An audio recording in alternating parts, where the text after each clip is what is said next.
શિક્ષકો આ શિક્ષકોના તાસમાં આ મજા આવતી આ પ્રકારના દુર્ભાન કરતા આ પ્રકારનું એક ઘર જેવું મુક્ત વાતાવરણ છે અને આપણે હંમેશા આ શાળાને કોઈ બંધનમાં રાખી નથી, વિદ્યાર્થીઓ બંધનમાં રાખ્યા નથી, મુક્ત વાતાવરણ રાખ્યું છે. દરેક વિદ્યાર્થી કોઈ પણ સમયે એ શિક્ષકોની ભીડ મળી શકે છે, આચાર્યને મળી શકે છે, પોતાની વાતની રજૂઆત કરી શકે છે. તો આવા એક સારા કહી શકાય એવા વાતાવરણને કારણે તમે બંધનમાંથી રહેલા છતાં પણ તમે ખૂબ એવી મહેનત કરો છો, આ અમને વિશ્વાસ છે. અને તમારા ઉપર માં સરસ્વતીની કૃપા હોય, તમારા વડીલોના ખૂબ આશીર્વાદ હોય. અને ખાસ કરીને હું તો વારંવાર વિદ્યાર્થીઓને કહેતો હોઉં છું, જે આ નુકસાનભાઈએ પણ એ બાબતની વાત કરી કે માતા પિતાને ભૂલતા નહીં. ભગવાનને તો આપણે જોયા નથી, પણ માતા પિતા છે હંમેશા આપણા જીવતા ભગવાન છે. અને આ જીવતા ભગવાનને ક્યારે દુઃખ ન લાગે એવું હંમેશા વર્તન અને વ્યવહાર કરશું.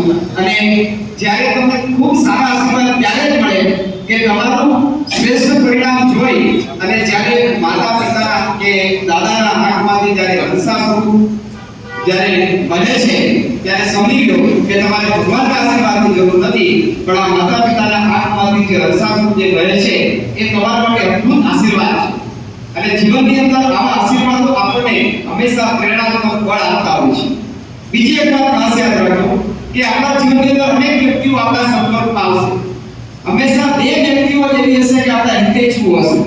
એક આપણા માતા-પિતા અને બીજા આપણા ગુરુજનો. તમે અત્યારે અનુભવ્યું છે, તમે 12 થી કે 12મા ધોરણ સુધી ભણ્યા છો, તો મોટા ભાગના એ ગુરુજનો છે એ હંમેશા તમે ચોક્કસ દિશામાં વળો એવી જ વાતો કરી છે. માતા પિતાઓ કે ગુરુજનો તમને ખીજાતા હશે, પણ અંતે દિલ જે છે ચોખ્ખું છે, હંમેશા તમારા જીવનની પ્રગતિ કાયમ માટે જ હોય છે. એટલે આ બે હિતેચ્છુઓને કાયમી યાદ રાખી અને ખરેખર તમારા દિવસો જે છે અને કાયમી સંભાળો રાખજો. અને બીજી વાત એ છે કે તમારા અભ્યાસકાળ તમે ભલે ગમે તેટલા વર્ષો સુધી અભ્યાસ કરો, પણ ખરેખર તમારો ગોલ્ડન ટાઈમ જે છે આજે પૂરો થાય છે.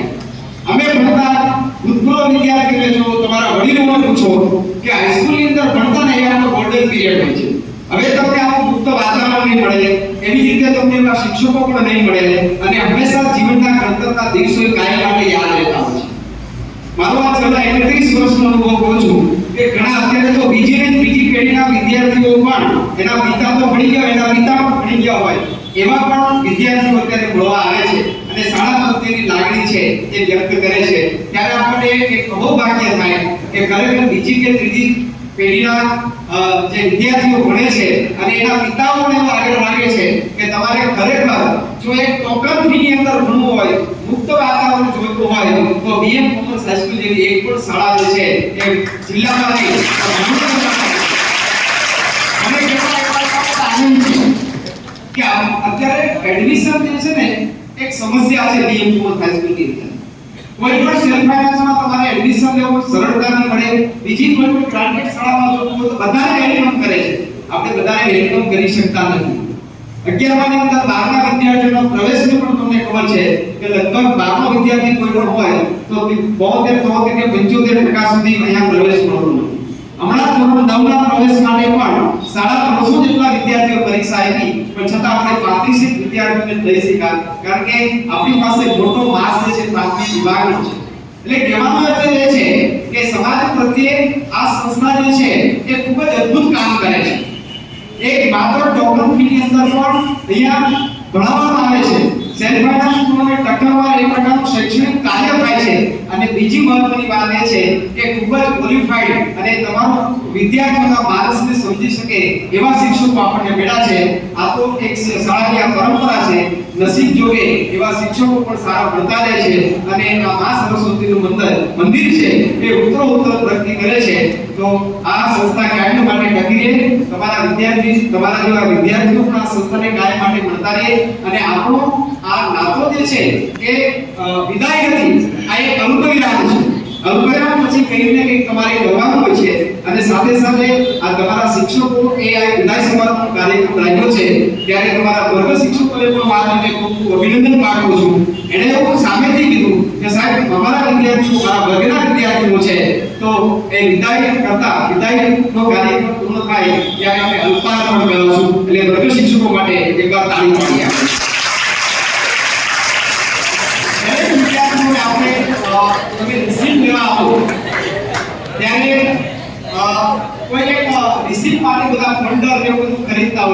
અને તમને ફોલ્ડર સાથે રિસીપ્ટ આપણે સંસ્થામાંથી આપશું. બેન પણ શુભેચ્છા પત્રિકા તરીકે આપશું. અને